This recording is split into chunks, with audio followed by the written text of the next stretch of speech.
हाय दोस्तों, हम लोग थ्री फेज ट्रांसफार्मर के कनेक्शन कवर कर रहे थे अभी तक। उसके अंदर हम लोगों ने तीन बेसिक कनेक्शन कवर किए। सबसे पहला कनेक्शन हमने देखा डेल्टा डेल्टा, दूसरा देखा स्टार स्टार और तीसरा देखा डेल्टा स्टार।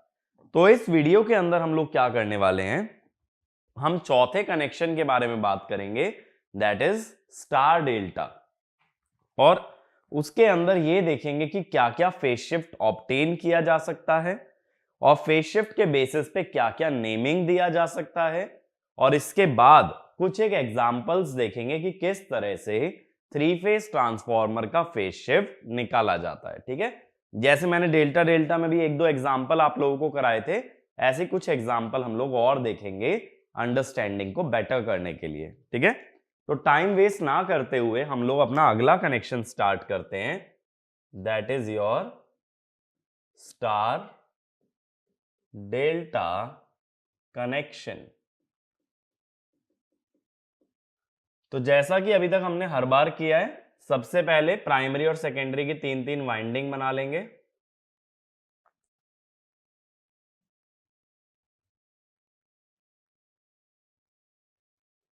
तो ये प्राइमरी की तीन वाइंडिंग हो गई। ऐसे ही सेकेंडरी की तीन वाइंडिंग बना लो।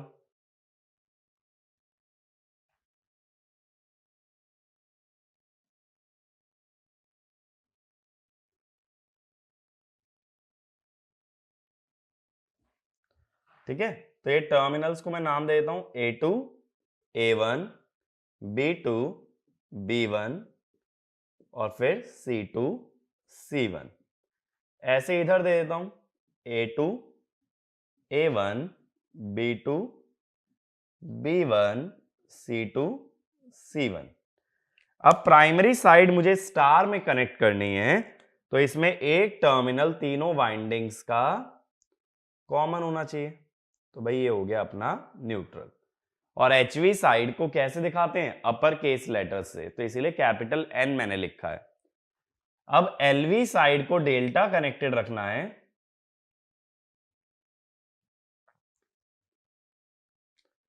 ठीक है। तो ये हमने डेल्टा कनेक्शन बना लिया कि जहां पे एक वाइंडिंग खत्म होती है वहीं से दूसरी वाइंडिंग हमारी स्टार्ट होगी। अब हम लोग क्या जानते हैं, फेजर ड्रॉ करते टाइम सबसे पहले एचवी साइड का या प्राइमरी साइड का फेजर ड्रॉ होता है और उसके पैरेलल बनता है सेकेंडरी या एलवी साइड का फेजर। अब प्राइमरी साइड तो स्टार में है, स्टार के लिए मैंने क्या बताया था कि जो पहला फेजर बनाओ वो वर्टिकल बना लेना, क्योंकि एचवी का फेजर रेफरेंस होना चाहिए वर्टिकल। हमारे बाहर वाले टर्मिनल कौन से, A2 B2 और C2। तो जो भी फेजर होंगे वो A1 से A2 B1 से B2 या C1 से C2 जाने चाहिए, because phasor should always be directed towards the output terminal. तो पहला फेजर मैंने बना लिया A1 से A2, ये हो गया A फेज। पॉजिटिव सीक्वेंस के हिसाब से B फेज इससे 120 लैग करेगा और C और 120 लैग करेगा, तो B फेज ऐसे आ गया। लेकिन B1 और A1 कनेक्टेड होते हैं, तो इसीलिए B1 भी इसी पॉइंट पे आया, ये आ गया B2। फिर C फेज और 120 डिग्री पे आ गया, बट C1 भी B1 से कनेक्टेड है, इसीलिए ये C1 और ये C2। और ये तीनों टर्मिनल क्या हैं, दीज आर न्यूट्रल टर्मिनल। ठीक है, तो ये वाला फेज हुआ B और ये वाला फेज हुआ C। अब हमें क्या करना है, प्राइमरी का फेजर देखते हुए सेकेंडरी का बनाना है। तो प्राइमरी में अगर A1 से A2 वर्टिकल है तो सेकेंडरी का भी A1 से A2 वर्टिकल आएगा। ये एलवी साइड का फेजर बन गया ना। अब देखो A1 से B2 जुड़ना चाहिए, तो B आना तो ऐसे ही चाहिए, देखो B आना ऐसे ही चाहिए इसी लाइन पे, लेकिन कनेक्शन ऐसा हो कि A1 पे क्या रखा जाए, B2। तो इसके लिए क्या करोगे, देखो ये B2 हो गया और ये हो गया B1। अब ऐसे ही जो C होगा, C लाई तो इसी एक्सिस पे करेगा, लेकिन ध्यान क्या देना है, C2 should be connected to B1। C lie तो इसी एक्सिस पे करेगा, but C2 should be connected to B1। अब हमें क्या देखना होता है, कौन से टर्मिनल्स बाहर आ रहे हैं, A2 B2 C2 बाहर आ रहे हैं।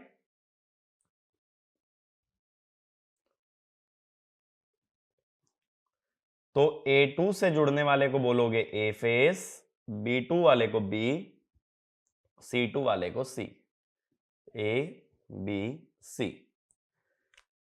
अब देखो ये जो कैपिटल A है ये तो वर्टिकली अपवर्ड्स है, और ये जो स्मॉल a है ये इससे 30 डिग्री पे लाई कर रहा है। ये जो आएगा ना ये 30 डिग्री आएगा वर्टिकल से। अब इसका मतलब क्या हुआ, अगर घड़ी में देखो तो ये 12 और ये 1, तो कितना बज रहा है भाई, टाइम के हिसाब से देखें तो 1 बज रहा है, 1 बज रहा है, इसीलिए YD1, यानी कि HV साइड या स्टार Y है या स्टार है, और LV साइड है डेल्टा, और लैगिंग एंगल है 1 इंटू 30 यानी कि 30 डिग्री। ठीक है, तो ये हमारा पहला कनेक्शन बनता है जिसका नाम आएगा YD1। ठीक है ना। अब देखो आगे क्या करना है, एक फेजर मैंने बना के बताया, अगेन डेल्टा स्टार की तरह इसमें 4 कनेक्शन पॉसिबल हैं, तो बाकी कनेक्शन का फेज शिफ्ट आप लोग निकालोगे। तो जब जब मैं कनेक्शन ड्रॉ कर रहा हूं तो एक बार वीडियो पॉज करके ट्राई करना ये निकालने का कि कौन सा कनेक्शन बनना चाहिए। अब देखो मैं सेकेंडरी साइड के कनेक्शन चेंज कर दे रहा हूं। अब एक बार ट्राई करो, मैंने सेकेंडरी के कनेक्शन चेंज कर दिए हैं, तो एक बार वीडियो को पॉज करो और ये ट्राई करो कि इस कनेक्शन का फेज शिफ्ट निकाला जाए कि कितना फेज शिफ्ट ये ऑफर कर रहा है।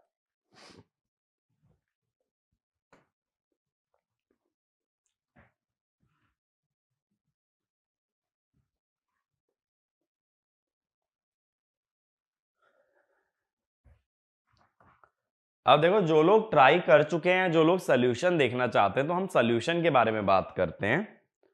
सबसे पहले अगेन प्राइमरी स्टार में है तो पहला फेजर वर्टिकल बना लेना।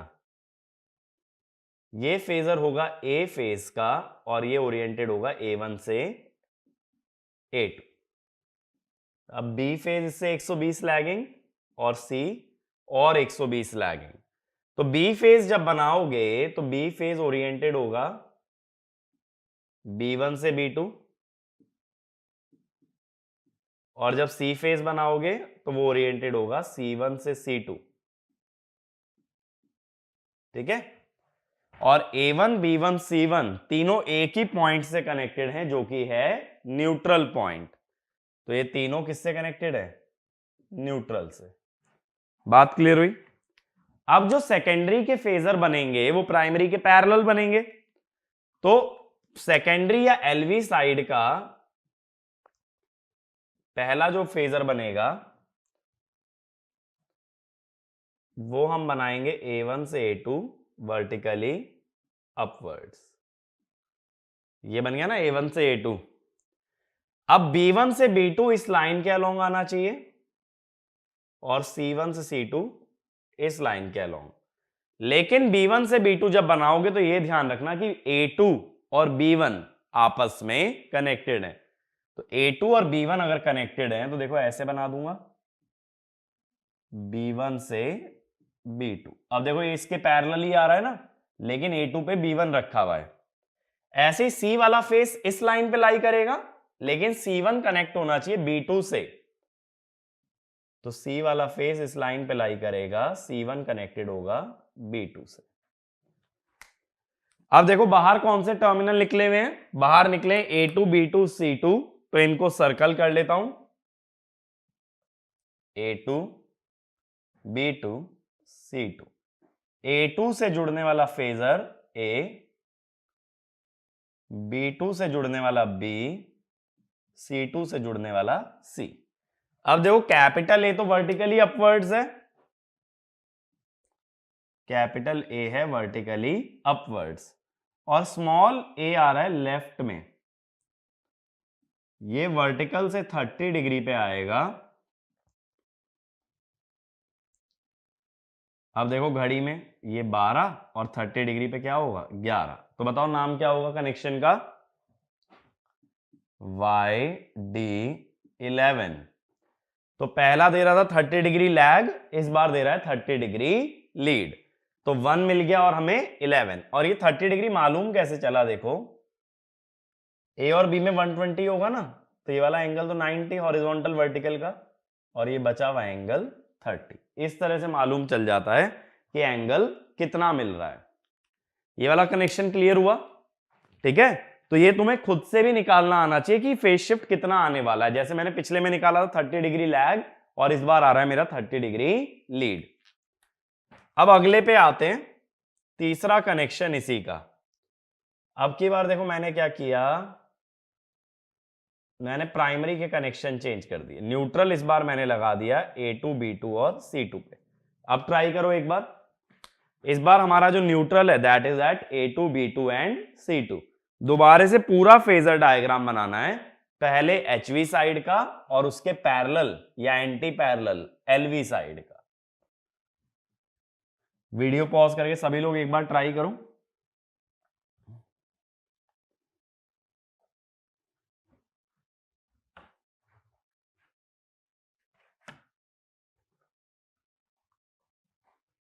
ठीक है, तो जो लोग ट्राई कर चुके या सॉल्यूशन देखना चाहते हैं तो हम लोग सॉल्यूशन के बारे में बात करते हैं। इस बार देखो जो बाहर वाले टर्मिनल्स हैं अपने, वो हैं A1, B1 और C1। जैसे पहले A2, B2 और C2 थे ना, इस बार A1, B1 और C1 है। इसलिए जो भी फेजर बनेगा वो A1 से A2 ना बन के वो बनेगा A2 से A1। ठीक है, तो फेजर हमें बनाना पड़ेगा A2 से A1। तो पहला फेजर मैं वर्टिकल बनाता हूं, A2 से A1। ये हो गया A फेज। इससे 120 डिग्री लैगिंग B और 120 डिग्री लैगिंग C।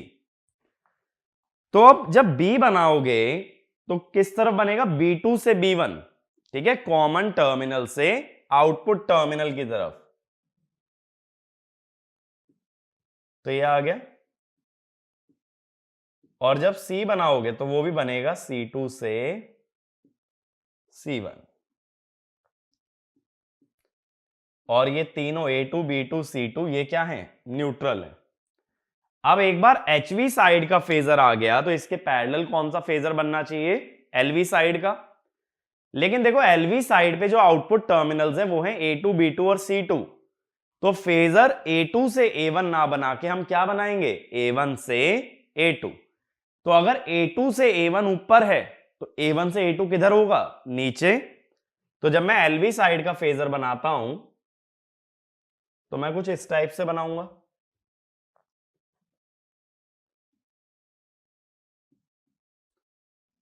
A1 से A2, जब ये ऊपर है तो A1 से A2 नीचे। ये मैंने B और C की एक्सेस बना ली। अब B2 से B1 इस साइड है तो B1 से B2 उल्टा होगा। लेकिन ध्यान ये देना है कि B1 किससे जुड़े, A2 से। तो B1 A2 से जुड़े और B1 से B2 उल्टा जाना चाहिए। ये हुआ B1 और ये हुआ B2।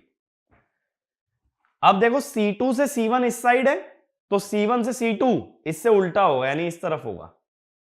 ठीक है, लेकिन ध्यान क्या देना है, C1 किससे जुड़े, B2 से। तो C1 से C2 ऐसे आए, लेकिन C1 किससे जुड़ रहा है, B2 से। अब आउटपुट टर्मिनल है A2, B2, C2, उन्हें सर्कल कर लो, A2, B2, C2। A2 से जुड़ने वाला A, B2 वाला B, C2 वाला C। अब देखो इस बार HV साइड का फेजर वर्टिकल है कैपिटल A, और जो स्मॉल a है ये कितने एंगल पे होगा, ये होगा 150 डिग्री पे। अगर ये 150 डिग्री पे आ रहा है तो 150 डिग्री में कितने नंबर आएंगे, 5। तो कितना टाइम हो रहा है, 5 बज रहे हैं। तो नाम क्या होगा, YD5। ठीक है, 5 o'clock टाइम हो रहा है, इसीलिए YD5। ये वाला कनेक्शन क्लियर हुआ। बस ये ध्यान रखो, अगर प्राइमरी में A1 से A2 जाना चाहते हो और सेकेंडरी में A2 से A1, या जस्ट उल्टा कि प्राइमरी में A2 से A1 और सेकेंडरी में A1 से A2, तो प्राइमरी और सेकेंडरी के फेजर पैरेलल ना बन के बनते हैं एंटी पैरेलल। एक का फेजर अपवर्ड्स तो दूसरे का फेजर डाउनवर्ड्स। इस तरीके से फेजर को हमें हैंडल करना है, ठीक है।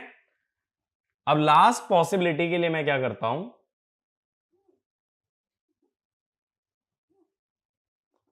सेकेंडरी के कनेक्शन या LV के कनेक्शन चेंज कर रहा हूं वापस से।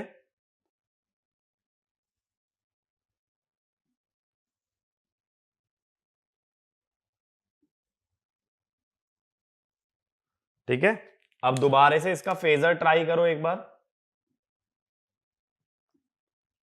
अब की बार मैंने सेकेंडरी के कनेक्शन चेंज कर दिए, प्राइमरी को सेम रखा है।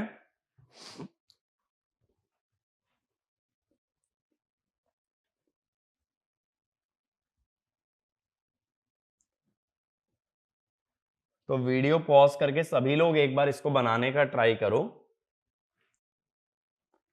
और जो लोग सॉल्यूशन देखना चाहते हैं डायरेक्टली कि किस तरीके से इसे ड्रॉ करना है, तो हम लोग सॉल्यूशन की बात करते हैं। अब देखो फिर से प्राइमरी में जो आउटपुट टर्मिनल्स हैं वो हैं A1, B1 और C1। तो प्राइमरी में जो भी फेजर बनेगा उसका एरो जाना चाहिए A2 से A1, ठीक है, क्योंकि बाहर तो A1, B1, C1 है। B वाला फेज इससे 120 लैगिंग और C वाला B से भी 120 लैगिंग। तो B वाला फेज कैसे बनेगा, कुछ इस टाइप से, B2 से B1, और C वाला C2 से C1। अब A2, B2, C2 तीनों एक ही टर्मिनल से कनेक्टेड हैं, दैट इज न्यूट्रल। लेकिन देखो सेकेंडरी साइड या LV साइड पे आउटपुट टर्मिनल है A2, B2 और C2, तो उसका फेजर A2 से A1 ना बनाते हुए हमें बनाना चाहिए A1 से A2। अगर प्राइमरी में बनाया है A2 से A1 और सेकेंडरी में बनाना चाहते हो A1 से A2, तो दोनों एंटी पैरेलल रहेंगे। अगर A2 से A1 ऊपर है तो A1 से A2 नीचे आएगा। तो पहला मैं बना लेता हूं, देखो A1 से A2,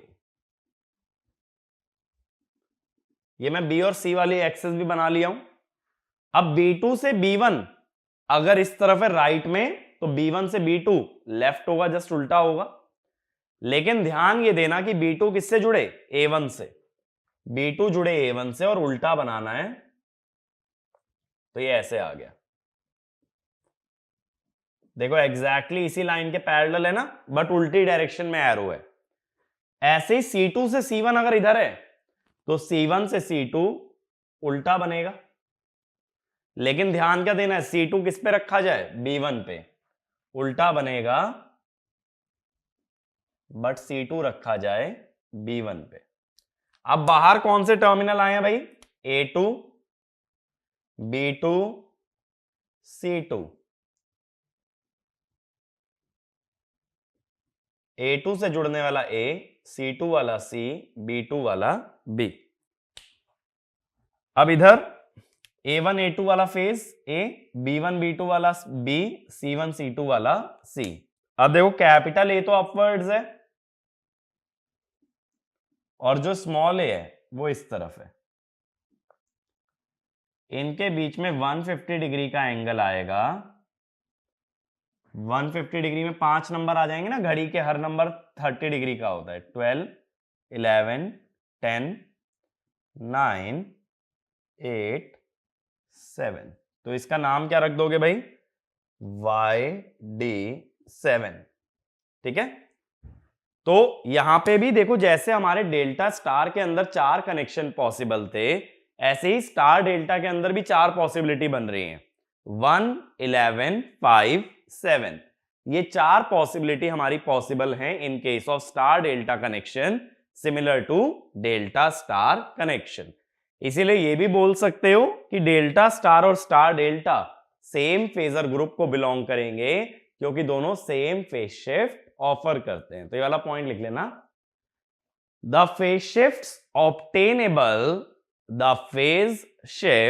obtainable from star delta connection, phase shift obtainable from star delta connection is identical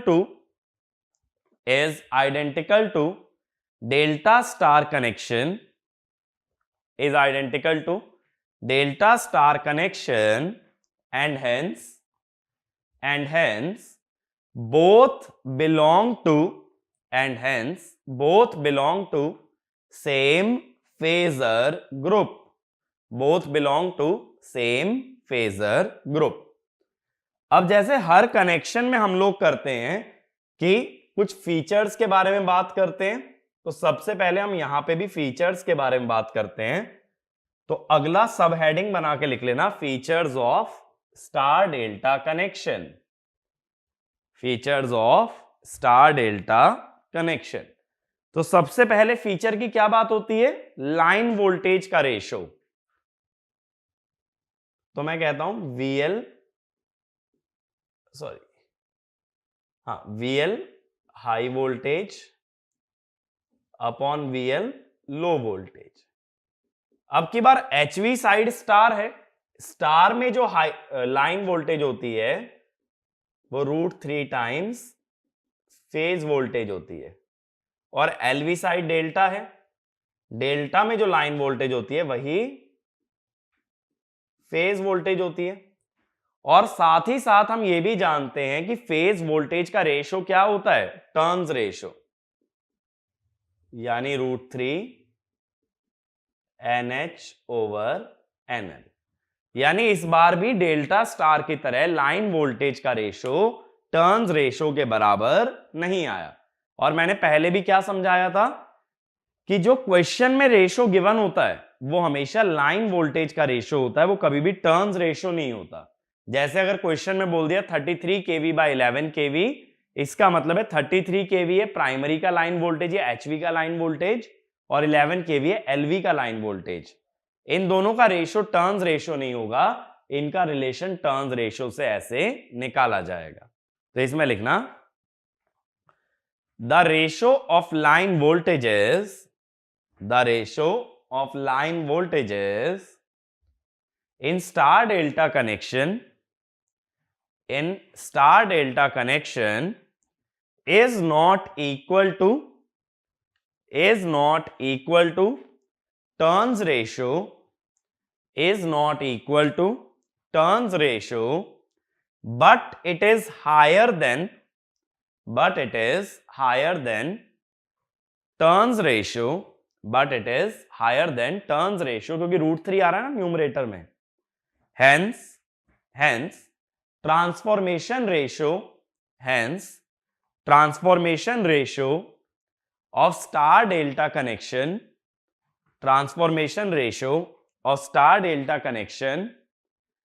is more than star star and delta delta connection, star star and delta delta connection। अब star star और delta delta में हमने ये देखा था जो line voltage का ratio है वही टर्न्स रेशो है, यहां उससे ज्यादा मिल रहा है, इसीलिए मैंने बोला स्टार डेल्टा का जो रेशो है that is more than star star और डेल्टा डेल्टा रेशो। मेरी बात ये क्लियर होती है। अगला point, since LV side is delta connected,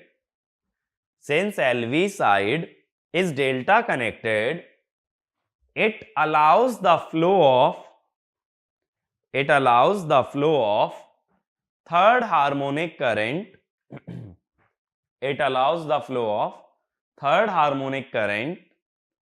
and hence flux and EMF are sinusoidal, ठीक है। ये बात मेरी क्लियर हुई कि फ्लक्स और ईएमएफ यहां साइनोसोइडल होंगे क्योंकि करंट में थर्ड हार्मोनिक आ जाएगा। रीजनिंग मैंने पहले ही बताया, ये सब हार्मोनिक्स के अंदर कवर करेंगे, अभी इस बारे में ज्यादा सोचने की जरूरत नहीं है। तो देखो ये अपने 4 बेसिक कनेक्शन होते हैं। अगर मैं इसको समराइज करूं कि 4 बेसिक कनेक्शन जो हमने कवर किए हैं, तो हमें क्या पता लगा कि स्टार स्टार के अंदर 2 कनेक्शन पॉसिबल हैं, YY0, YY6। डेल्टा डेल्टा में 2 कनेक्शन पॉसिबल हैं, DD0, DD6। और इन दोनों में ही लाइन वोल्टेज का जो रेशो है वो टर्न्स रेशो के बराबर है। फिर हमने देखा डेल्टा स्टार, इसमें 4 पॉसिबिलिटी हैं, DY1, DY11, DY7 और DY5।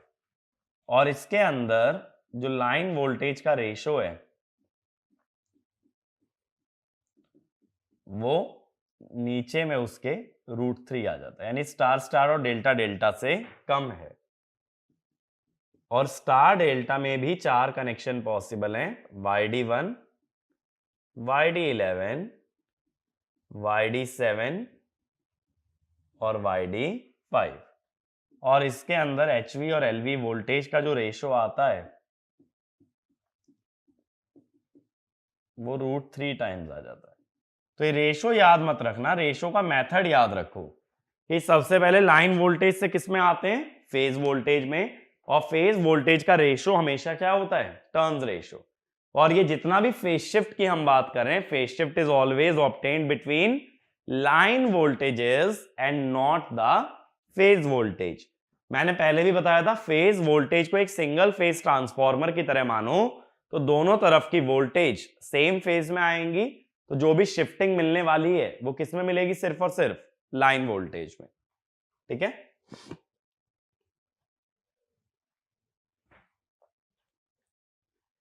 तो इतना कवर करने के बाद अब मैं 1-2 एग्जांपल शो करता हूं। क्वेश्चन लिखना, a 3-phase transformer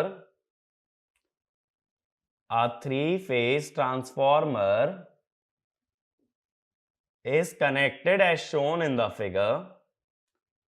A 3-phase transformer is connected as shown in the figure. Find the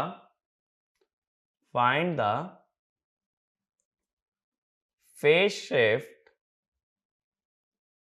Find the phase shift offered by the transformer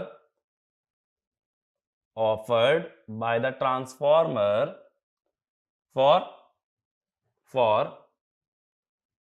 positive sequence supply and negative sequence supply. Positive sequence supply and negative sequence supply। यानी देखो, ये जो capital ACB है, अगर यहां positive sequence लगाऊं तब मुझे फेज शिफ्ट निकालना है, और अगर यहां नेगेटिव सीक्वेंस लगाऊं तब भी मुझे फेज शिफ्ट मालूम करना है। ठीक है, तो इस बात पे ध्यान देना, फेज शिफ्ट निकालना है, 2 आंसर्स आएंगे, एक पॉजिटिव सीक्वेंस के लिए और एक नेगेटिव के लिए। तो एक बार वीडियो पॉज करके इसका फेजर डायग्राम बनाने की कोशिश करो, और 2 बार फेजर बनाना, एक पॉजिटिव एक नेगेटिव।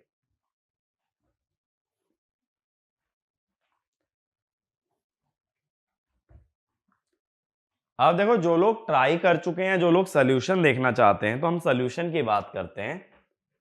पहले मैं लेके चलता हूं कन्वेंशनल मेथड या स्टैंडर्ड मेथड, जिसमें कि पूरा फेजर बनता है। अब मैंने क्या बताया था पहले भी कि सबसे पहले वाइंडिंग्स में ना नेमिंग दे लो, जब डॉट दे रखी है। अब जो डॉट A से कनेक्टेड है इसको मैंने बोल दिया A2, तो दूसरा टर्मिनल A1। जो डॉट B से कनेक्टेड है B2 और दूसरा B1। जो C से कनेक्टेड है C2 और ये C1।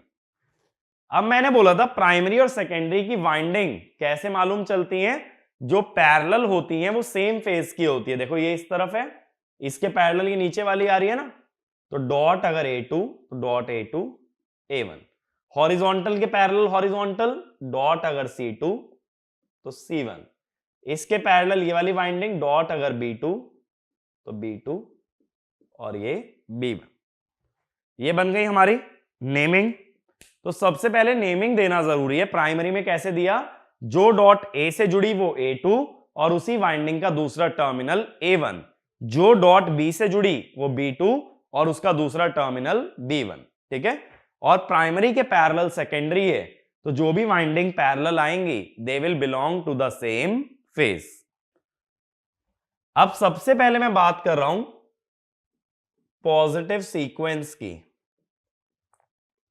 दो आंसर निकालने हैं ना, तो सबसे पहले क्या करते हैं हम, डेल्टा का फेजर बनाने के लिए मैंने बताया था 3 लाइन ड्रॉ कर लेना।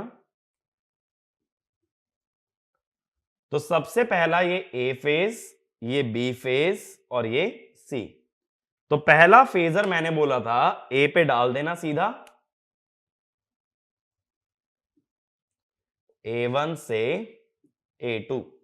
अब B वाला इस एक्सिस के अलोंग आना चाहिए जो B बनाया है, लेकिन ध्यान ये देना A2 और B1 एक ही टर्मिनल है, तो B वाला इसके अलोंग आना तो चाहिए,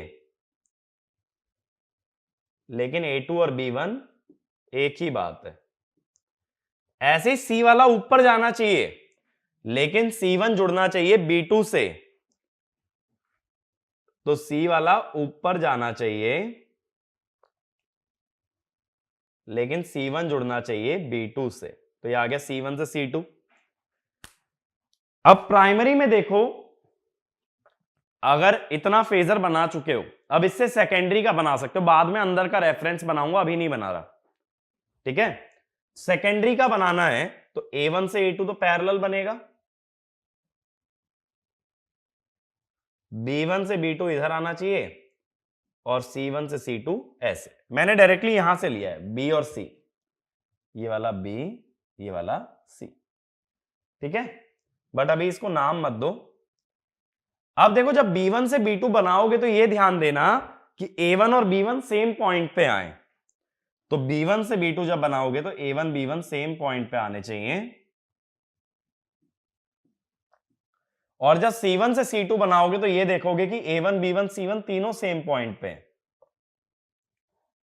ये दिख रहा है ना, A1 B1 C1 तीनों एक ही जंक्शन है जो कि होता है न्यूट्रल।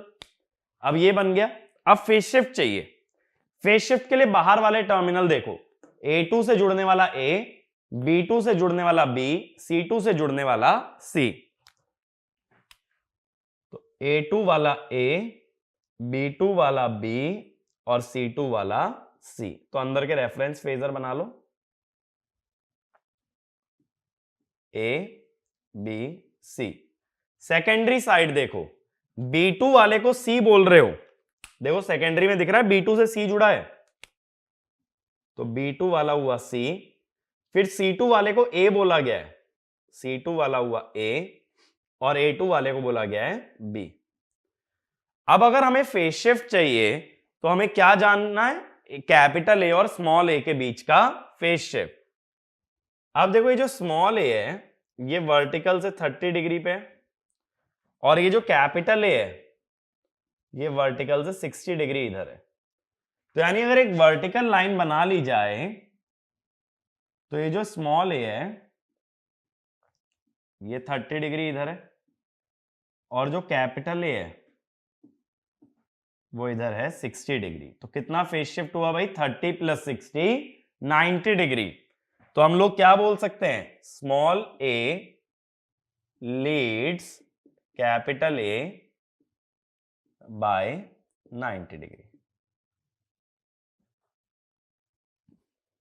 ये मेरी बात क्लियर हुई कि स्मॉल a कैपिटल A से 90 डिग्री लीड करता है। अब इसके बाद नेक्स्ट हमें बात करनी है नेगेटिव सीक्वेंस की, ठीक है। तो अगर ये पॉजिटिव सीक्वेंस वाला क्लियर है ना, तो अभी भी वीडियो पॉज करके नेगेटिव सीक्वेंस ट्राई कर सकते हो एक बार। तो एक बार नेगेटिव सीक्वेंस का खुद से बनाने की कोशिश करो। बस ये ध्यान रखना कि सीक्वेंस ABC की जगह लोगे ACB।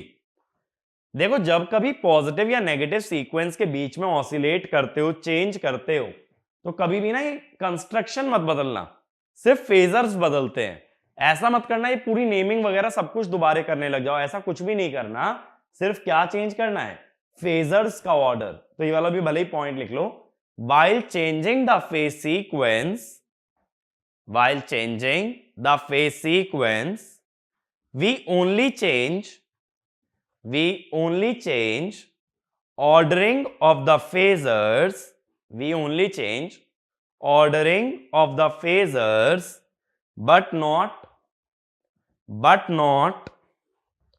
connections of winding, but not connections of winding। तो अब मैं बात करने वाला हूं नेगेटिव सीक्वेंस की। अब नेगेटिव सीक्वेंस में क्या करेंगे, पहले की तरह चलो 3 लाइंस ड्रॉ कर लो, लेकिन इस बार ये जो 3 लाइन है, अगर पहली ए की है, दूसरी सी की है, तीसरी बी, इस बार ए सी बी से चलोगे, ए बी सी से नहीं। नेगेटिव सीक्वेंस है ना। अब मैंने बोला था पहला फेजर सीधा ए वाली लाइन पे डाल देना, A1 से A2। अब जो दूसरा फेजर है ना वो C वाला है, यानी C1 से C2, बट कनेक्शन देखो C2 किससे लगना चाहिए, A1 से। C2 लगना चाहिए A1 से, तो ये बनेगा C1 से C2। तीसरी लाइन है ये वाली B, यानी B1 से B2, बट ध्यान ये देना है B2 किससे जुड़े, C1 से, तो B1 से B2, बट B2 जुड़े C1 से। अब ये रेफरेंसेस हटा लो, ये तो सिर्फ हमने अपने लिए बनाया था, ठीक है। ये बात क्लियर हुई। नेगेटिव सीक्वेंस में क्या करना है, जो 3 लाइन ड्रॉ हो रही हैं वो ए बी सी की ना होके वो किसकी ड्रॉ होंगी, ए फिर सी और फिर बी, और फेजर्स का प्लेसमेंट ऐसे रखोगे जैसे कि कनेक्शन है। अब जब सेकेंडरी के बनाओगे तो प्राइमरी के पैरेलल बनाओगे ना, A1 A2, अब ये C वाला नीचे और B वाला ऊपर, लेकिन ध्यान ये देना है कि B1 और A1 सेम पॉइंट से जुड़े, तो B1 B2 ऐसे ही बनाओगे इसके पैरेलल, बट B1 और A1 सेम पॉइंट पे। C1 C2 ऐसे ही बनाओगे डाउनवर्ड्स, ये डाउनवर्ड जा रहा है ना C1 C2, तो ऐसे ही बनाना है, बस C1 वहीं लिखोगे जहां A1 और B1 है। अब फिर से सेम चीज पे आ जाओ, टर्मिनल्स देख लो, A2 से जुड़ने वाला है A, B2 से जुड़ने वाला है B, और C2 से जुड़ने वाला है C। तो इसके रेफरेंस फेजर बना लो। टर्मिनल में यहां से देख रहा हूं, देखो A2 से A जुड़ा है, B2 से B जुड़ा है, C2 से C जुड़ा है, ऐसे कनेक्शन देखना है। तो A B C। अब सेकेंडरी में देखो B2 पे लगा है C, B2 पे लगा है C, C2 पे लगा है A, और A2 पे लगा है B। अब प्राइमरी सेकेंडरी में अगर दोनों में A देखोगे तो ये जो स्मॉल a है ये वर्टिकल से 30 डिग्री पे है, और ये जो कैपिटल A है ये 60 डिग्री पे है। फिर से बना लो एक बार वर्टिकल, स्मॉल a 30 डिग्री इधर, और कैपिटल A इधर 60 डिग्री। अब इसका क्या मतलब हुआ भाई, इसका मतलब दोनों के बीच में 90 डिग्री एंगल है, और इस बार small a lags capital A by 90 degree, ठीक है। तो अगर पॉजिटिव सीक्वेंस में लीड कर रहा था तो नेगेटिव सीक्वेंस में उतने ही एंगल से लैग करेगा। ये मेरी बात क्लियर हुई। अब देखो इसका हमेशा ना ये यूनिवर्सल रूल ही है, अगर मैं कहूं पॉजिटिव सीक्वेंस में LV leads HV by theta, तो नेगेटिव सीक्वेंस में LV lags HV by theta. Positive से जब नेगेटिव सीक्वेंस जाते हैं तो फेज शिफ्ट सेम रहता है, बस लैगिंग से नेचर हो जाता है लीडिंग या लीडिंग से लैगिंग। अब दूसरा मेथड जो मैंने शॉर्ट बताया था, देखें भाई शॉर्ट मेथड क्या हो सकता था। शॉर्ट मेथड में मैंने ये बताया था कि डेल्टा का ना ट्रायंगल बनाने की जरूरत ही नहीं है। तो मैं दोनों फेजर बना के दिखाता हूं। पहले मैं बात कर रहा हूं पॉजिटिव सीक्वेंस की। मैंने बोला था 3 लाइन ड्रॉ कर लेना, जैसे डेल्टा के लिए करते भी हो। अब सबसे पहली लाइन A1 A2, दूसरी लाइन B1 B2, तीसरी लाइन C1 C2। ये बन गया। इसके पैरेलल में LV बना लो, A1 A2 B1 B2 C1 C2। ये 3 लाइनें बन गई। अब पहले प्राइमरी में देखो कैपिटल VAB कहां है। लाइन वोल्टेजेस का फेज शिफ्ट चाहिए होता है ना हमेशा। कैपिटल VAB देखो, अब A जुड़ा है B1 से और B जुड़ा है B2 से। B1 B2, इसका मतलब B2 से B1।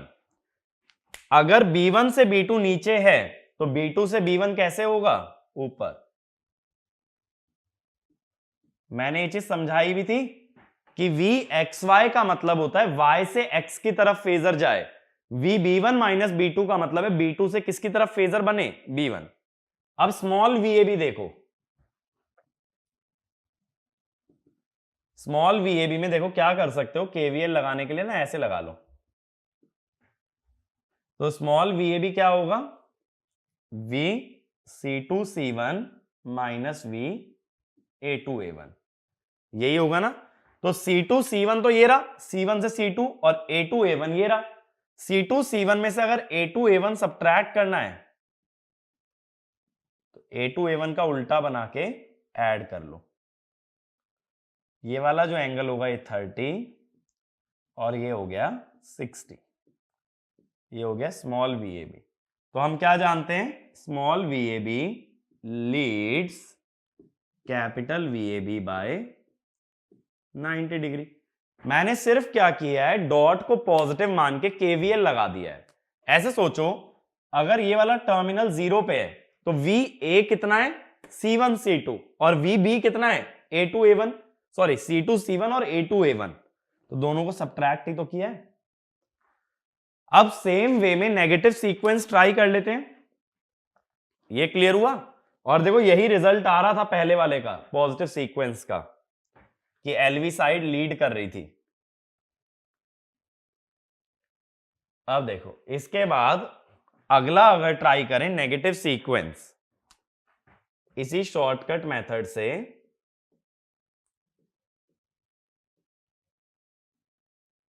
पहले की तरह 3 लाइंस हम लोग ड्रॉ कर लेंगे। पहली लाइन पे मैं दिखाऊंगा A1 A2, बट इस बार दूसरी पे B1 B2 नहीं आएगा, पहले आएगा C1 C2, फिर तीसरी पे आएगा B1 B2, फिर इसी के पैरेलल सेकेंडरी के फेजर आ जाएंगे LV के, A1 A2 C1 C2 B1 B2, ये बन गए तीनों। अब VAB है VB1 B2, B1 B2, इसका मतलब B2 से B1, अगर B1 से B2 अपवर्ड्स है तो B2 से B1 कैसे होगा, डाउनवर्ड्स होगा। फिर ऐसे ही V स्मॉल AB क्या है, C2 C1 minus A2 A1। C2 C1 रहा ये वाला फेजर, A2 A1 रहा ये। तो C2 C1 में से अगर A2 A1 सब्ट्रैक्ट करना है तो A2 A1 को उल्टा करो और ऐड कर लो। ये वाला एंगल बनेगा 30, ये है 60। तो इस बार क्या जानते हो, ये है V स्मॉल ए बी, ये क्लॉकवाइज है, तो V A B lags capital V A B by 90 degree. मुझे कैसे पता भाई ये 30 डिग्री एंगल बन रहा है, ये भी समझो। ये जो दो फेजर हैं ये 60 डिग्री पे हैं और बराबर है। जब कभी दो बराबर फेजर ऐड होते हैं तो रिजल्टेंट बीच में से जाता है, तो रिजल्टेंट कहां से जाएगा, 30 से। और ये कैसे 60 डिग्री पता था, ये वाला एंगल है 120, तो बचा हुआ एंगल कितना होगा, 60। उल्टा ही तो किया है, तो टोटल एंगल 180 होना चाहिए, उसमें से 120 हटा लोगे तो क्या बचेगा, 60। तो इस तरीके से हम लोग डायरेक्ट मेथड से भी निकाल सकते हैं, जिसमें कि पूरा ट्रायंगल बनाने की जरूरत नहीं होती। तो डायरेक्ट मेथड अप्लाई करना है तो क्या करना पड़ेगा, पहले वाइंडिंग्स को नेम दिया, फिर दोनों के 3-3 फेजर बना लिए, फिर लाइन वोल्टेजेस देखनी है VAB और V स्मॉल a b, इनके बीच का जो भी फेज शिफ्ट है वही आंसर है। तो यहां पे आंसर क्या हो जाएगा, पॉजिटिव सीक्वेंस में LV leads HV by 90 degree और नेगेटिव सीक्वेंस में LV lags HV by 90 degree. तो इस टाइप के क्वेश्चन जो है ना गेट और अदर एग्जाम्स में काफी कॉमन होते हैं, जहां फेज शिफ्ट निकालने की बात आती है। तो ये फेज शिफ्ट वाला कंसेप्ट बहुत अच्छे से तैयार रखना है, इस पे क्वेश्चन काफी ज्यादा बार देखा जाता है, ठीक है। तो ये 4 बेसिक कनेक्शन हमारे कवर हो जाते हैं। इसके अलावा जो हमारे 4 कनेक्शन बचते हैं वो एडवांस्ड कनेक्शन होते हैं। तो नेक्स्ट वीडियो से हम इन एडवांस कनेक्शंस के बारे में बात करेंगे, जैसे कि ओपन डेल्टा कनेक्शन। तो अगले वीडियो में ओपन डेल्टा के बारे में डिस्कस करेंगे, क्योंकि वो डेल्टा डेल्टा से रिलेटेड है, तो उसके लिए पहले डेल्टा डेल्टा का नॉलेज होना जरूरी है, ठीक है। तो बाकी बातें नेक्स्ट वीडियो में। Thank you.